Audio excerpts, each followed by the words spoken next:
ಕಾಂಗ್ರೆಸ್ನಲ್ಲಿ ಸಚಿವ ಸ್ಥಾನ ವಂಚಿತರ ರೋಷಾಗ್ನಿ ಜೋರಾಗಿದೆ. ಸಿಎಂ ಡಿಕೆಶಿ ನಿವಾಸಕ್ಕೆ ಅಸಮಾಧಾನಿತ ಶಾಸಕರು ಭೇಟಿಯನ್ನ ಮಾಡಿದ್ದಾರೆ. ಕಾಂಗ್ರೆಸ್ನಲ್ಲಿ ಸಚಿವ ಸ್ಥಾನ ವಂಚಿತರ ರೋಷಾಗ್ನಿ. ಸಿಎಂ ಡಿಕೆಶಿ ನಿವಾಸಕ್ಕೆ ಅಸಮಾಧಾನಿತ ಶಾಸಕರು. ಬೇಳೂರು ಗೋಪಾಲಕೃಷ್ಣ, ಅಪ್ಪಾಜಿ ನಾಡಗೌಡ ಭೇಟಿಯನ್ನ ಕೊಟ್ಟಿದ್ದಾರೆ. ಸಿಎಂ ಡಿಕೆಶಿ ಜೊತೆ ಬಂಡಾಯ ಶಾಸಕರು ಮಾತುಕತೆಯನ್ನ ನಡೆಸಿದ್ದಾರೆ. ಅಸಮಾಧಾನಿತರ ಮನವೊಲಿಸ್ತಾರ ಹಾಗಾದ್ರೆ ಸಿಎಂ ಡಿಕೆಶಿ. ಕಾಂಗ್ರೆಸ್ ಅಲ್ಲಿ ಯಾರ್ಯಾರಿಗೆ ಸಚಿವ ಸ್ಥಾನ ಕೈ ತಪ್ಪಿದವರೆಲ್ಲರೂ ಕೂಡ ಅಸಮಾಧಾನವನ್ನ ವ್ಯಕ್ತಪಡಿಸಿದ್ದಾರೆ. ಬೇಳೂರು ಗೋಪಾಲಕೃಷ್ಣ ಅವರು ಸಹ ಡಿಕೆಶಿ ಅವ್ರನ್ನ ಮೀಟ್ ಆಗಿ ಮಾತಾಡ್ಕೊಂಡ್ ಬಂದಿದ್ದಾರೆ. ಅವ್ರು ಏನ್ ಹೇಳಿದ್ದಾರೆ ನೋಡ್ಕೊಂಬನ್ನಿ. ಸಾಮಾನ್ಯ ವರ್ಗದಲ್ಲಿ ಬಂದು ಒಬ್ಬ ಹಿಂದುಳಿದ ವರ್ಗದಲ್ಲಿ ಬಂದಂಥವನು ನನಗೆ ಅಷ್ಟು ದೊಡ್ಡ ಮಟ್ಟದಲ್ಲಿ ನಮಗೆ ಯಾರನ್ನು ಭೇಟಿ ಮಾಡುವಂಥ ಸಿಗೋದಿಲ್ಲ. ಸಿದ್ದರಾಮಯ್ಯ ಸಾಹೇಬ್ರನ್ನು ಕೇಳಿದ್ವಿ, ಪಾಪ ಅವ್ರ ಕಡೆಯವರಿಗೆ ಆಧಾರವಾಗಿ ಇಟ್ಕೊಂಡು ಕೊಟ್ಟಿದ್ದಾರೆ. ಬಿಟ್ಟರೆ ನಮಗೇನು ಅಷ್ಟೊಂದು ಸರಿಯಾಗಿ ನೋಡ್ಕೊಂಡಿಲ್ಲ. ನಮಗೆ ಬ್ಲಾಕ್ ಅವರಲ್ಲಿ ರಾಜೀನಾಮೆ ಕೊಡ್ತೀನಿ ಅಂತಿದ್ದಾರೆ. ಮಹಿಳಾ ನಾನು ಎಲ್ಲರಿಗೂ ಹೇಳ್ತಾ ಇದ್ದೀನಿ, ದಯವಿಟ್ಟು ಭಾಳ ಜನ ಬೆಳಗ್ಗೆಯಿಂದ ಹತ್ಕೊಂಡು ಫೋನ್ ಮಾಡಿದ್ದಾರೆ. ಎಲ್ಲರಿಗೂ ಹೇಳ್ತಾ ಇದ್ದೇನೆ, ಯಾರೂ ರಾಜೀನಾಮೆ ಕೊಡಬೇಡಿ.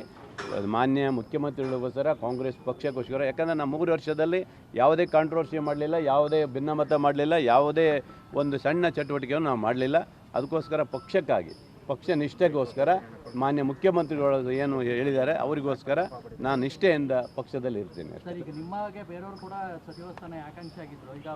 ಇಲ್ಲ, ಭಾಳ ಜನ ನೋವಾಗಿದೆ, ಸಹಜ. ಭಾಳ ಜನ ಯಾಕೆಂದರೆ 4-5 ಟೈಮ್ ಗೆದ್ದಂಥವ್ರು ಭಾಳ ಜನ ಇವತ್ತು ನಿರಾಸರಾಗಿದ್ದಾರೆ, ಇಲ್ಲ ಅಂತಿಲ್ಲ. ಏನು ಮಾಡ್ತಾರೆ, ಪ್ರಬಲವಾಗಿರುವಂಥವರಿಗೆ ಅವಕಾಶಗಳು ಸಿಗುತ್ತೆ. ಅದರಿಂದ ನೋವಾಗಿದೆ. ಅದರಿಂದ ನಾನು ಮಾತ್ರ ಮಾನ್ಯ ಮುಖ್ಯಮಂತ್ರಿಗಳಿಗೋಸ್ಕರ ಪಕ್ಷಕ್ಕಾಗಿ ನಿಷ್ಠೆಯಿಂದ ಇವತ್ತು ಇರ್ತೇನೆ. ಸಾಮಾಜಿಕ ನ್ಯಾಯ ಎಲ್ಲಿಗೆ ಬಂತು ಸರ್ ಅವಾಗ ಅಲ್ವಾ? ಏನು ಮಾಡೋಕ್ಕಾಗತ್ತೆ ಸರ್, ಎಲ್ಲ ನ್ಯಾಯಗಳೆಲ್ಲ ಬುಡ ಮೇಲಾಗಿ ಹೋಗಿದೆ ಈಗ. ಹಾಗಾಗಿ ನಮ್ಮ ನಿಷ್ಠೆ ಇವತ್ತು ಮಾನ್ಯ ಮುಖ್ಯಮಂತ್ರಿಗಳಿಗೋಸ್ಕರ ಅಷ್ಟೇ. ಎಲ್ಲ ಗೊತ್ತಿತ್ತು, ಪಾಪ ಲಾಸ್ಟ್ ಹಂತದಲ್ಲಿ ಏನೋ ಮಿಸ್ ಆಗಿದೆ. ಇರಲಿ, ನಾನು ಯಾವ ಹೈಕಮಾಂಡ್ ಮೇಲೂ ದೂರ ಮಾಡೋದಿಲ್ಲ, ಯಾರ ವ್ಯಕ್ತಿ ಮೇಲೂ ದೂರ ಮಾಡೋದಿಲ್ಲ. ನಾನು ನೋವಾಗಿತ್ತು, ರಾಜೀನಾಮೆ ಕೊಡಬೇಕಂತ ಇತ್ತು.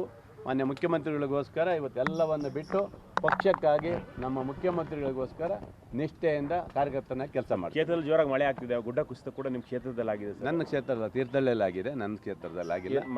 ಮಳೆ ಚೆನ್ನಾಗಿದೆ, ಏನು ಸಮಸ್ಯೆ ಇಲ್ಲ. ಹಾಗಾಗಿ ಕ್ಷೇತ್ರದಲ್ಲಿ ಸುಮಾರು 1.5 ತಿಂಗಳಿಂದ ಡಿ ಕೆ ಶಿವಕುಮಾರ್ ಅವ್ರನ್ನ ಮೀಟ್ ಮಾಡಿಕೊಂಡು ಹೊರಗಡೆ ಬಂದು ಮಾಧ್ಯಮದವರ ಜೊತೆ ಬೇಳೂರು ಗೋಪಾಲಕೃಷ್ಣ ಅವರು ಮಾತನಾಡ್ತಾರೆ. ನನಗೆ ಅಸಮಾಧಾನ ಆಗಿದೆ, ಬೇಜಾರಾಗಿದೆ. ಆದರೆ ನಾನು ರಾಜೀನಾಮೆನ ಕೊಡಬೇಕು ಅಂತನೂ ಇದ್ದೆ, ಆದರೆ ನಾನು ರಾಜೀನಾಮೆನ ಕೊಡಲ್ಲ. ಬಿಕಾಸ್ ಸಿಎಂಗೋಸ್ಕರ, ಡಿ ಕೆ ಶಿಗೋಸ್ಕರ, ಪಕ್ಷಕ್ಕೋಸ್ಕರ ನನ್ನ ನಿಷ್ಠೆ ಇದೆ. ಹೀಗಾಗಿ ನಾನು ರಾಜೀನಾಮೆಯನ್ನು ಕೊಡಲ್ಲ. ನನಗೆ ಸಾಕಷ್ಟು ಜನ ಕಾಲ್ ಹತ್ಕೊಂಡು ಕಾಲ್ ಮಾಡಿದ್ರು, ನಾವು ರಾಜೀನಾಮೆಯನ್ನು ಕೊಡ್ತೀವಿ ಅಂತ. ಆದರೆ ನಾನು ಅವ್ರು ಎಲ್ಲರಿಗೂ ಕೂಡ ಮನವೊಲಿಸಿದ ಮೀನ್ಸ್ ಮಾತಾಡಿದ್ದೀನಿ, ಬೇಡ ಅಂತ ಹೇಳಿದ್ದೀನಿ. ನಾನು ರಾಜೀನಾಮೆ ಕೊಡಬೇಕು ಅಂತ ಇದ್ದೆ, ಆದರೆ ನಾನು ರಾಜೀನಾಮೆಯನ್ನು ಕೊಡಲ್ಲ. ನಾನು ಡಿ ಕೆ ಶಿಗೋಸ್ಕರ, ಸಿಎಂಗೋಸ್ಕರ ಇನಾಗ್ರೇಟ್ ಮಾಡಬೇಕಾಗಿದೆ. ಕೆಲವು ಎಂಗೇಜ್ಮೆಂಟ್ಸ್ ಇದೆ, ಕೆಲವು ರಿವ್ಯೂಸ್ ಇದೆ. ಎಲ್ಲ ಮಂತ್ರಿಗಳಿಗೆ ನಾನು ಕೂಡಲೇ ನಾಳೆಯಿಂದನೇ ಬರ, ಅತಿವೃಷ್ಟಿ, ಅನಾವೃಷ್ಟಿ ಇವಕ್ಕೆಲ್ಲ ಭೇಟಿ ಮಾಡಬೇಕು ಅಂತ ಹೇಳಿದ್ದೀನಿ. ಟೈಮ್ ವೇಸ್ಟ್ ಮಾಡಿಬಿಡಿ ಅಂತ. ನಾಳೆಯಿಂದನೇ ಎಲ್ಲ ಜಿಲ್ಲೆಗಳಿಗೆ ಹೋಗಬೇಕು ಅಂತ, ಎಲ್ಲ ಆಫೀಸರ್ಸ್ಗೂ ಎಲ್ಲ ಸೈಟ್ ವಿಸಿಟ್ಗೆ ಏರ್ಪಾಡು ಮಾಡಬೇಕು ಅಂತ ಇನ್ಸ್ಟ್ರಕ್ಷನ್ ಕೊಟ್ಟಿದ್ದೀನಿ. ಆ ಕೆಲಸದಲ್ಲಿ ಎಲ್ಲರೂ ಕೂಡ ತೊಡಗ್ತಾರೆ, ಎಲ್ಲ ಜಿಲ್ಲೆಗೆ ಹೋಗಬೇಕು.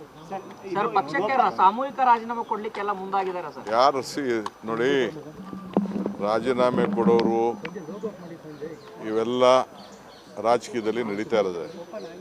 ರಾಜೀನಾಮೆ ಕೊಡೋರ ಬಗ್ಗೆ ಯಾರು ತಡೆಯೋಕ್ಕಾಗಲ್ಲ. ಪಾರ್ಟಿ ಬೇಕು, ಅವ್ರಿಗೂ ಭವಿಷ್ಯ ಬೇಕು ಅಂತಂದರೆ ಪಕ್ಷ ಇದ್ದರೆ ಇದು. ನನಗೆ ರಾಜೀನಾಮೆ ಕೊಡ್ಬೋದೈತಲ್ಲ. ನಾನು ಧರ್ಮಸಿಂಗ್ ಕಾಲದಲ್ಲಿ, ಬೇರೆ ಕಾಲ, ಸಿದ್ದರಾಮಯ್ಯವ್ರ ಕಾಲದಲ್ಲಿ ಎಲ್ಲ ನನ್ನ ಮಂತ್ರಿಗೆ ತಪ್ಪಿಸ್ತಾರಾದಾಗ ನಾನು ಪರಮೇಶ್ವರ್ ಇಬ್ಬರು ತಾಳ್ಮೆಯಿಂದ ಇರಲಿಲ್ವಾ? ನೆನ್ನೆ ಯಾರು ಹೇಳಿಲ್ವಾ? ನಾನು ವೀರೇಂದ್ರ ಪಾಟೀಲ್ ಕಾಲದಲ್ಲಿ ಬಂಗಾರಪ್ಪನವ್ರಿಗೆ ಕೊಟ್ಟಿರಲಿಲ್ಲ, ಖರ್ಗೆ ಸಾಹೇಬ್ರಿಗೆ ಕೊಟ್ಟಿರಲಿಲ್ಲ, ಧರ್ಮಸಿಂಗ್ಗೆ ಕೊಟ್ಟಿರಲಿಲ್ಲ. ಅವರೆಲ್ಲ ಚೀಫ್ ಮಿನಿಸ್ಟರ್ಗಳಾಗಲಿಲ್ವಾ? ಇವೆಲ್ಲ ಪೇಷನ್ಸಿಂದ ಈ ಸಂದರ್ಭದಲ್ಲಿ ಇರಬೇಕಾಗ್ತದೆ. Party is very much important. ಯಾರು ರೆಸಿಗ್ನೇಷನ್ ಕೊಟ್ಟರೆ within few minutes I am going to accept. ನಾನು ಈಗಾಗಲೇ ಎಲ್ಲ ನಮ್ಮ ಬೋರ್ಡು, ಕಾರ್ಪೊರೇಷನ್ನು ರಿವ್ಯಾಂಪ್ ಮಾಡ್ತಾಯಿದ್ದೀನಿ. ಎಲ್ಲ ನಮ್ಮ ಆಗಲೇ ಟೈಮ್ ಆಯಿತು, ಎಲ್ಲರಿಗೂ 2 ವರ್ಷ ಅಂತ ಮುಂಚಿತವಾಗಿ ನಾವು ಹೇಳಿದ್ದು, ಮಂತ್ರಿಗಳಿಗೂ ಹೇಳಿದ್ದು ಅದನ್ನು ನಾವು ಮುಂಚಿತವಾಗಿ 2 ವರ್ಷ. ಈಗ ಎಲ್ಲರೂ ಕೂಡ ನಾನು ರೆಸಿಗ್ನೇಷನ್ ಸಬ್ಮಿಟ್ ಮಾಡಿ ಅಂತ ಅಂದ್ಬಿಟ್ಟು ಬೋರ್ಡ್ ಕಾರ್ಪೊರೇಷನ್ಗೆ ಫಸ್ಟು ನಮ್ಮ ವರ್ಕರ್ಸ್ಗೆ ಹೇಳ್ತೀನಿ, ವರ್ಕರ್ಸ್ ಎಲ್ಲ ಫಸ್ಟು ಫಿಲಪ್ ಮಾಡ್ತೀನಿ, ಆಮೇಲೆ MLAsನ ಕರೆದು ಒಬ್ಬೊಬ್ಬರನ್ನೇ ಮಾತಾಡ್ತೀನಿ.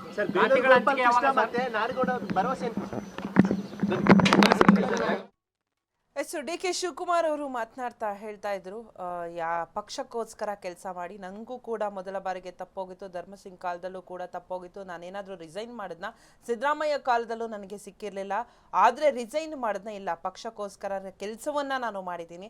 ಸೊ ಅವ್ರಿಗೆ ಇಷ್ಟ ಇದ್ದರೆ ಕೆಲಸ ಮಾಡ್ಬೋದು, ಪಕ್ಷಕ್ಕೋಸ್ಕರ ಕೆಲಸ ಮಾಡ್ಬೋದು, ರಿಸೈನ್ ಕೊಟ್ಟರೆ ನಾನು ಫ್ಯೂ ಮಿನಿಟ್ಸಲ್ಲಿ ಅದನ್ನು ಅಕ್ಸೆಪ್ಟ್ ಮಾಡ್ತೀನಿ, ಇದಕ್ಕೆಲ್ಲ ನಾನು ಕೇರ್ ಮಾಡಲ್ಲ, ರಿಸೈನ್ ಕೊಟ್ಟರೆ ಅವರಿಗೆ ಪಕ್ಷ ಕೆಲಸ ಬೇಡ ಅಂತ ಅಂದರೆ ರಿಸೈನ್ ಕೊಟ್ಟು ಹೋಗ್ಬೋದು ಅಂತ ಹೇಳಿದ್ರು. ಇನ್ನು ನಾಳೆಯಿಂದ ರಾಜ್ಯದ ಎಲ್ಲ ಜಿಲ್ಲೆಗಳಿಗೂ ಭೇಟಿಯನ್ನು ಕೊಡ್ತಾರೆ ಮಂತ್ರಿಗಳು. ಅಲ್ಲಿ ಬರದ ಪರಿಸ್ಥಿತಿ ಆಗಿರ್ಬೋದು, ಮಳೆಯ ಪರಿಸ್ಥಿತಿ ಆಗಿರ್ಬೋದು, ಎಲ್ಲವೂ ಹೇಗಿದೆ ಅಂತ ಹೇಳಿ ನೋಡ್ಕೊಂಡ್ಬರ್ತಾರೆ ಅಂತ ಅದನ್ನು ಕೂಡ ಮಾತನಾಡ್ತಾ ಇದ್ರು. ಹಾಗೆ ಯಾರೇ ರಿಸೈನ್ ಕೊಟ್ಟರು ನಾವು ಫ್ಯೂ ಮಿನಿಟ್ಸಲ್ಲಿ ತಗೊಳ್ತೀವಿ, ಪಕ್ಷಕ್ಕೋಸ್ಕರ ಕೆಲಸವನ್ನು ಮಾಡಬೇಕು, ಅವರು ಕೆಲಸ ಆ್ಯಂಡ್ ಪಕ್ಷ ಇವೆರಡೇ ನೋಡೋದು. ಎಲ್ಲರೂ ಕೂಡ ನಾನು ಹಾಗೆ ಪರಮೇಶ್ವರ್ ಅವರು ತುಂಬ ಸರಿ ವೆಯ್ಟ್ ಮಾಡಿದ್ವಿ, ಈ ಥರ ನಮಗೂ ಆದಾಗ ನಾವು ಪೇಷನ್ಸಿಂದ ವೆಯ್ಟ್ ಮಾಡಿದ್ವಿ, ಕೆಲಸವನ್ನು ಮಾಡಿದ್ವಿ ಅಂತ ಡಿ ಕೆ ಶಿವಕುಮಾರ್ ಅವರು ಹೇಳಿದ್ದಾರೆ.